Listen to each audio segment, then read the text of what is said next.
আর কত খুঁজবো ভগবান আমার বউকে আমি। বুকের ভিতরে মনে হচ্ছে পাথর চাপা পড়ে গেছে ভগবান। বুকের ভিতর থেকে পাথর সরিয়ে তার দেখা ভগবান করিয়ে দাও আমার। আমি আর সহ্য করতে পারছি না ভগবান। এ তোমার কেমন নিষ্ঠুর খেলা ভগবান। সংসার পাতিয়ে দিয়ে সেই সংসার ভেঙে তাছনাছ করে দিলা তুমি।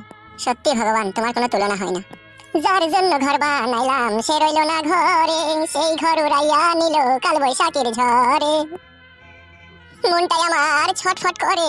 কে রে বড়া করে হাহাকার, ভালোবাসার ময়না পাখি মন যে তারে কয়। ছেলেটাকে বড় চিনা চিনা লাগছে মনে হচ্ছে। তুমি দুঃখ দিলে কষ্ট দিলে মন তো দিলে না। ভালোবাসার নামে তুমি করলে চলো না। আরে বড়া এই শালের বউকে তুই পালিয়েছি রে বড়া আমি। কে কে ভাই তুমি? ও ভাই একটা কথা শুনে এদিকে। কি বলো? একবার এখানে এসো না ভাই, একটা কথা শোনো। এই বড়া চিনি ফেললে অসুবিধা আছে, ছালাপালা করে আর সামনে দিয়ে বেরিয়ে যেতে হবে। কই গো ভাই? কি করা যায় বড়া? অন্ধ সাজবো বড়া। কই গো ভাই শোনো গো। হ্যাঁ কে বলো? একবার এদিকে এসো। ওইদিকে রাস্তা আছে? অন্ধ নাকি? হ্যাঁ এটাই তো রাস্তা, এদিকে এসো। হ্যাঁ যাই। তুমি কত দূরে গো? এই তো তোমার সামনে। হ্যাঁ বলো কি শুনছে? সত্যি করে তো কানা মনে হচ্ছে। মনটা চিনা মনে হচ্ছে। কে লেলু কাকা নাকি? না আমি লেলু কাকা নয়। একবার এদিকে ঘুরে দেখিনি। শুনছি বলো। তোমাকে চিনা মনে হচ্ছে। হ্যাঁ আমাকে সবাই চিনে কিন্তু আমি কাউকে চিনতে পারি না। তুমি কি অন্ধ? হ্যাঁ মায়ের পেট থেকে। তোমার বাড়ি কোথা? এই তো এই লারানপুরে। আমার একটা বন্ধু ছিল লারানপুরে, কি যেন নাম। কাকা কি বলবে বলো, নাহলে মাথাগুলো গন্ধ হয়ে যাবে, আমি বাড়ি যাবো যে। দূর মা আমি তোমার বয়সে কাকা বলছি কেন ভাই বলো। চোখে দেখতে পাই না কার কতটা বয়স হয়েছে তো বুঝতে পারি না আমি। এই তো গত দুদিন আগে আমাকে বন্ধু ভেবে বিড়ি চেয়ে ফেলেছিলাম। সে কি মার মারলো চটির আংটাই করে।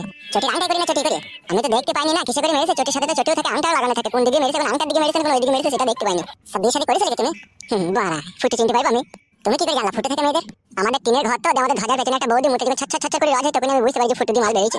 কানাকে দেখে একবার জিজ্ঞেস করে দেখি আমার বইয়ের খবর দিতে পারে নাকি। ও কি বলো ভাই, আমাকে বাড়ি যেতে হবে। বলছি এই লারানপুরে আমার একটা বন্ধু আছে, বুঝতে পেরেছো তো? ফটকে বলে নাম, তাকে চিনো নাকি? তোমার মতনই দেখতেছে। তুমি বড় পাগলা চোদা নাকি? ফটকে তো আমারও নাম, আমি নিজেকেই তো চিনতে পারি না আমি কেমন দেখতে। তারপর ফটকে কে আছে তাকে আবার কি করে চিনবো? তাও তো বটে বড়া। কি বলো তো কথা বলার সময় আমাকে বাড়ি যেতে হবে। বলছে এই গ্রামে কেউ নতুন বিয়ে শাদী করে এনেছে কি? বিয়ালা মেয়েকে? কি শুনতে পেলাম না, বলো। বলছে এই গ্রামে কেউ বিয়ালা মেয়েকে বিয়ে শাদী করে এনেছে? কই বিয়ে শাদী হলে তো গান বাজানো শুনতে পেলাম, এখন তো এই গ্রামে কারো বিয়ে হয়নি তো। দূর বাড়া। বলছে বিয়ালা মেয়েকে কেউ বিয়ে করে এনেছে? বিয়ালা মেয়েকে তো সবাই বিয়ে করছে, কে করেছে সেটাই তো জানি না আমি। বড়া বলছি একা তুমি বুঝি বলো তবে তো বুঝবো। বলছি তোমাদের গ্রামের কোনো ছেলে কোনো বিয়ালা মেয়েকে বিয়ে করেছে? না সেরকম তো কই খবর আমার কানে কোনো পর্যন্ত এলো না তো। একটা কথা বলবো ভাই তোমাকে? হ্যাঁ বলো। বলছি দুদিন হইলো আমি কিছু খাইনি, তোমাদের বাড়ি লেগে চারটে ভাত দেবো ভাই আমাকে। কেউ নাই বাড়িতে, সব পুরীতে গেছে বেড়াইতে। তাহলে মাছের মাথা গোনা লেগেছে, এগুলো কে রান্না করবে? তোমার কথা বলা শেষ হয়েছে ভাই, এবার আমাকে বাড়ি যেতে হবে। রাতে গেলে আমি যেতে পারবো না। তাহলে তুমি তোমার বাড়ি আমাকে নিয়ে যাবে না? আমি অন্ধ মানুষ, কোথায় থাকি কি করি না করি আমার সাথে গিয়ে করবে তুমি? বেশ ঠিক আছে, যদি না নিয়ে যাও আর কি করার আছে। কি ব্যাপার মনে হইলে তাকালাম, মনে হইলে একবার দূর বড়া তাকাইতে পারলি কি আজ আমার এই অবস্থা হইতো? আমার তো মনে হইলে একবার মনে পটাম করে চোখটা খুললাম মনে হইলো। তখন টেনশনে তোমার মাথা খারাপ হয়ে গেছে ভাই, তোমার বউ পালিয়ে গেছে না, ওই জন্য তুমি কোনো আলবাল দেখছো চোখে। হইতেও পারে না। তোমার কথা বলা শেষ হয়েছে ভাই, এবার তোমার বউকে তুমি খুঁজে বেড়াবো ভাই, আমি বাড়ি যাবো। এই বিপদের সময় কেউ সাথ দিচ্ছে না গো, সবাই পর ভাবছে গো। যে তোমার নিজের বউ সেই তো তোমাকে পর ভেবে অন্য ছেলের সাথে পালিয়ে গেছে, তাহলে কে তোমাকে আপন ভাববে? তোমার মধ্যে নিশ্চয়ই কোনো জিনিসের কমতি আছে, ওই জন্য তোমার বউ পালিয়ে গেছে। কি বলছো ভাই তুমি এসব? দুবাই আমার হলুদ মরিচের ব্যবসা, প্রত্যেক মাসে 50 থেকে 60 হাজার টাকা ইনকাম। উঁচু পাল্লা 3 কামরা কয়টাটের বাড়ি আমার, সব পাকা ছান করা। আমি দুবাই থেকে বউকে 8 ভরি সোনার জিনিস বানিয়ে দিয়েছি, আর যা ইনকাম করেছি সব বউকে দিয়ে দিয়েছি। তাই নাকি? তারপরে বউ পালিয়ে গেছে? হ্যাঁ। একটা কথা বলো যদি কিছু মনে না করো। হ্যাঁ বলো। আমার মন বলছে ঠিকঠাক ভাবে তলা সহ তুমি বিট্টু মারতে পারোনি। কি মারতে পারিনি বলবো? শুনতে পাওনি? না বলো আরেকবার। এটা আবার কেমন হলো? এটা হচ্ছে রাত 10টার পরে বয়ে 60 টাকা উপর দিয়ে তুলে দিয়ে তলা সহ ভরিতে গুট্টু মারা। আর গুট্টু মারতে পারে এরকম করতে। ওইটাই তো মনে করা হয়নি কো। তাহলে বড় নিজের দোষ করে পরে দই দিছো। একটা কথা শোনো। হ্যাঁ বলো। মুকেশ আম্বানি কোটি কোটি টাকার মালিক, ঠিক আছে? পাইতো না তার মেয়েটাকে ঘরে রাখতে? হ্যাঁ পাইতো তো। তাহলে রাখতে পারেনি কেন? ওই তো ওইটা জেনে।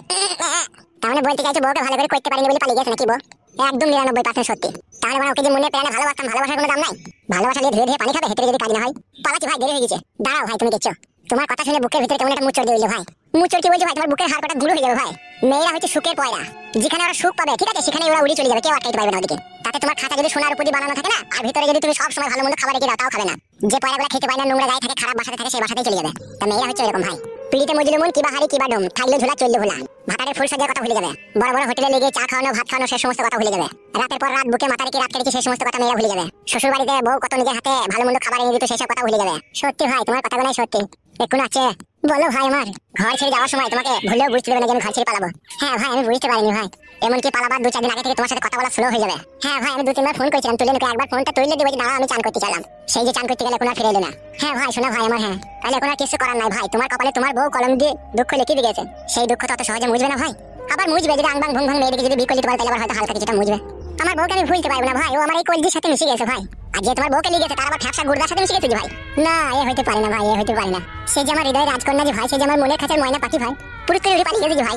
তা হইলেও তার ভালোবাসাটা তো রয়েছে, কিন্তু ভালোবাসা রইলে কি হবে, কিছুদিন পরে আবার যার সাথে গেছে তার ছেলে মা হয়ে যেতে পারে। না ভাই ওই কথা বলো না ভাই, ভাই তাহলে আমি মরে গিয়েও শান্তি পাবো না ভাই, তাকে আমি খুব ভালোবাসি ভাই। আমি পালাচ্ছি ভাই, হ্যাঁ তুমি খুঁজে কথা বউকে। কি আর বলবো তোমাকে, যাও। মুখ কাচ্চুদের কাছ থেকে পালাইতে পারলে জানতে পারছে। কি ভাবছো ভাই, কি আর ভাববো, তুমি আমার ক্ষতি করে দিলা ভাই, মাছটা গন্ধ হয়ে গেল। যাও ভাই যাও, পালাই ভরা বিশাল বাচ্চা বেঁচে গেছে। কি যে হলো, কোথায় গেল আমার বউ, কিছুই বুঝতে পারছি না ভগবান। আর কত সহ্য করবো ভগবান, আর পারছি না। আমি বুকের ভিতরটা মনে হচ্ছে জ্বলছে, কিন্তু আমি আমার বউকে খুঁজে ঠিকই বাই করবোই। তাকে ছাড়া আমি নিঃস্ব অসহায়, তাকে আমার চাই। যতক্ষণ আমি তার দেখা না পাই ততক্ষণ আমি তাকে খুঁজতেই থাকবো। যদি সে আমার হয়ে থাকে তাকে আমি নিশ্চয়ই পাবো। স্যার পাঁচুর বাবার কাছে যেয়েছিলাম, পাঁচুর বউ বলছে এখনই থানাতে গেল। গুদমারানির ছোড়া পাঁচু বিশাল টেনশন দিচ্ছে আমাকে।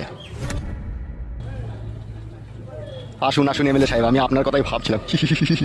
আমার কথা ভেবে কোনো লাভ হবে না অফিসার, ভাবতে হবে ওই শুইরে বাচ্চা পাঁচুর কথা, যে আমার মেয়েকে 3 দিন হলো বাড়ি থেকে বাই করে নিয়ে গেছে। এমএলএ সাহেব সে তো আমরা চেষ্টা করছি আপনার মেয়েকে সহি সালামত আপনার কাছে ফিরিয়ে দেওয়ার। তাড়াতাড়ি করেন এমএলএ সাহেব, তার আগে যে মেয়েটার পেটে বাচ্চা হয়ে যাবে। আপনারা যেভাবে দেরি করছেন। ওই বুকাচুদা, মুখ সামনে কথা বলতে চুপ করে থাক। শুনো এমএলএ সাহেব, তোমার মেয়েকে যে বাড়ি থেকে বাই করে নিয়ে গেছে, আমার এলাকার মধ্যে থাকলে আমি ওকে ঠিকই বাই করে নিতাম, কিন্তু আমার মন বলছে ও কোনো গ্রামগঞ্জ এলাকায় ঢুকে পড়েছো। আর আপনি তো জানেন গ্রামগঞ্জে একটা মানুষকে খুঁজে বাই করা কত বড় একটা কষ্টের ব্যাপার। আমি ওসব শুনতে চাই না বড়া, পুরো গ্রামকে গ্রাম ছাট মারো, তার জন্য যত টাকা লাগে আমি দেবো। সে চেষ্টা তো আমি করছি। আমি শুধু শুইরের বাচ্চাটা লাশ দেখতে চাই, লাশ। মেজবাবু গিয়েছিল এখনই পাঁচুর বাবার কাছে, ওনার স্ত্রী বলেছে নাকি এখনই থানায় দেখা করবে, তা উনি মনে হয় আসছে যত সম্ভব। ওকে জেলের ভিতরে হয়ে ঘাকত দাও, তাইলে ও সত্যি কথা বলবে। এমএলএ সাহেব আপনি আইনের লোক হয়ে কেন বেআইনি কথা বলছেন?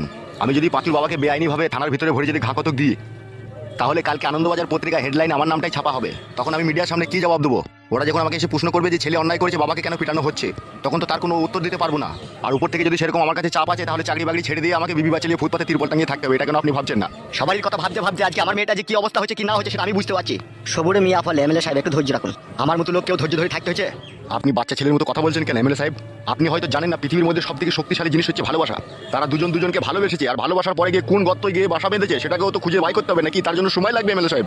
তার জন্য তো তোমাকে 1,80,000 টাকা আমি দিয়েছি, এখনো 2 লাখ টাকা দিতে আমি রাজি আছি। আইনের হাত অনেক লম্বা হলেও আপনাকে ধৈর্য রাখতে হবে, ধৈর্য রাখতে হবে। আমি চললাম, যাওয়ার আগে একটা কথা বলে যাই, আমি কালকের মধ্যে ফুল অ্যান্ড ফাইনাল খবর চাই, তারা কোথায় আছে না আছে। মনে থাকবে না। এই জহার।